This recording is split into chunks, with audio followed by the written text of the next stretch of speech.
नमस्कार मैत्रिणींनो, trending fashion या यूट्यूब चॅनलमध्ये तुमचं स्वागत आहे.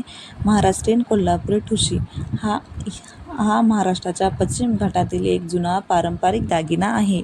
महाराष्ट्रातील प्रत्येक महिलेला आवडणारा हा लोकप्रिय दागिना आहे. कोल्हापुरी ठुशीच्या विविध डिझाईन आपण आज जाणून घेऊया. सूर्य कोल्हापुरी ठुशी, कमळ कोल्हापुरी ठुशी, चंद्रकोर पेंडेंट कोल्हापुरी ठुशी असे विविध प्रकार आहेत. महाराष्ट्रातील नऊवारी, पैठणी, साडीबरोबर ही ठुशी स्त्रिया गळ्यामध्ये आवर्जून घालतात. त्यामुळे स्त्रियांचं सौंदर्य अधिकच खुलतं. महाराष्ट्रातील लग्नामध्ये सप्तपदीसाठी नवरी हा दागिना आवर्जून घालते. ठुशी हा दागिना घातल्यास तुमचा लूक एकदम रॉयल, राजशाही दिसेल. राजघराण्यातील स्त्रिया हा दागिना पूर्वी आवर्जून घालत असे.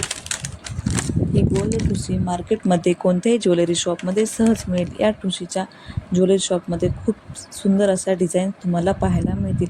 ही कोल्हापुरी ठुशी ट्रेडिशनल व मॉडर्न घातली तरी खूपच सुंदर दिसेल. एखाद्या स्त्रीला ही ठुशी करायची असेल तर तिच्या बजेटला परवडणारी महाराष्ट्रीयन दागिना आहे. महाराष्ट्रीयन ठुशीला कोल्हापुरी साज म्हणून ओळखले जाते. साडी व नऊवारी साडी घातल्यास कपाळावर चंद्रकोर टिकली लावून, नाकामध्ये नथ घातली तर व गळ्यात ठुशी घातली तर तुम्ही एकदम ट्रेडिशनल व पारंपरिक महाराष्ट्रीयन स्त्री दिसाल. ठसठशीत अशा सोन्याच्या मण्यांनी गुंफलेली असल्यामुळे तिला ठुशी असे म्हटले जाते. व्हिडिओ आवडल्यास लाईक, सबस्क्राईब व शेअर करा.